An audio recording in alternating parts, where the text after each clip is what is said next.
Hey, Lincoln Douglas, I'm going to teach you about the foundation of all Lincoln Douglas arguments. So they're really important. Every single time I've ever taught what's called value and criterion, kids are usually confused for about 2 days because it is honestly like a high school level kind of skill. So I promise you, you will get to the point where it clicks and you'll have this aha moment of, oh, I understand. I totally get it. But wrapping your brain around it for the first day is going to take a little bit of thinking power. So I believe in you. So value and criterion are the foundation of everything we do in Lincoln Douglas. So I'm going to compare this to a real life thing. Okay. I want you to imagine that you drive past a house being built and you're looking and you're like, oh, that's crazy. Oh, that's kind of cool. They dug a big hole. And the next thing they do when they build a house is they pour a foundation. So they literally pour a bunch of concrete, and everything else in the house rests on that important concrete foundation. And that's exactly what value and criterion are. Together, value and criterion are called framework. Judges will expect that you know that word and that you understand it and that you use it. So again, when I say the word framework, it's a way of me saying value and criterion at the same time. And it's called framework because of like a frame of a house. Okay, so they build the foundation, then they start building wood on top of the foundation, and everything else on the house hangs off of the wood, right? It's the frame for everything else. And that's what it is in your speech as well. Value and criterion are a way of showing that your arguments are better than your opponent's arguments. That you are supposed to use them to say, as a way of basically measuring them against each other, right? Because let's say Af makes really good arguments and Neg makes really good arguments. How is the judge supposed to choose? And value and criterion are a way of helping the judge weigh your arguments against each other. So, the first thing I think I want to show you is just to remind you that Fiona, our awesome high school LD assistant, she did this hard work for you of having to pick your value and criterion. They're literally part of your speech. And they come before any of the contentions or the main arguments because everything else is based off of them. So that's the first thing, that if you haven't read through what she has put, make sure you do that for AF and for Neg. Okay, so let's talk for a second about what value is in real life. If I value something, it means it's something that I think is important. So like for me, in real life and not debate, I value cats and books. But in debate, we're going to choose values or things that are important that match the topic. So your assignment today is to try and wrap your brain around value and criterion. So it says value. Read through these, and it's going to look like this.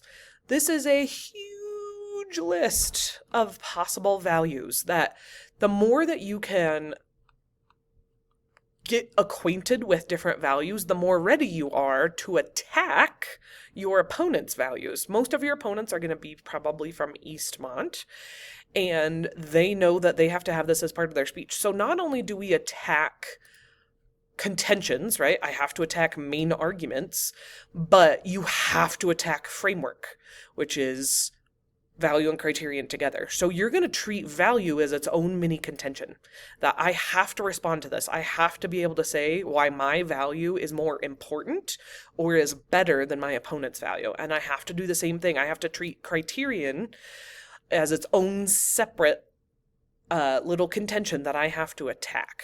Okay, so let's go back to values for a second.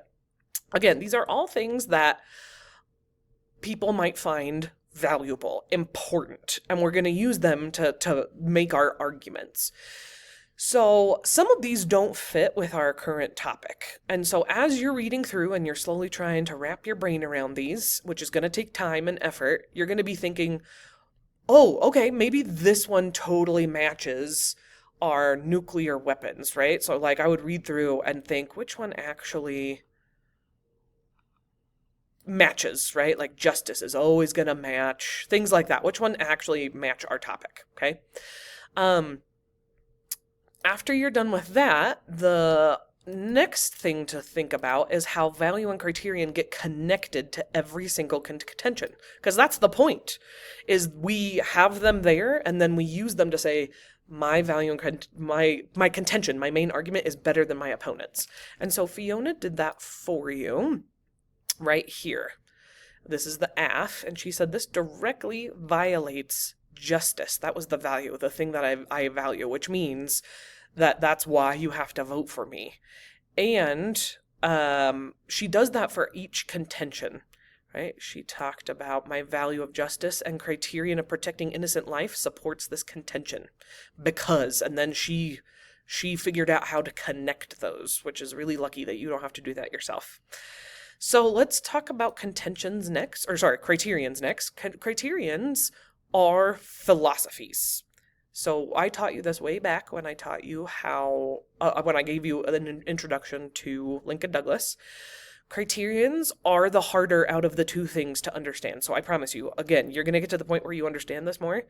But generally, a philosophy is a way of answering an unanswerable question, right? Some things are just black and white, right? 2 + 2 is 4.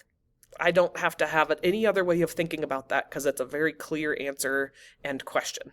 But what about questions in life where it's not such an easy answer and question? So that's where philosophies come into play. They're like thought experiments. So all of these criterions are philosophies.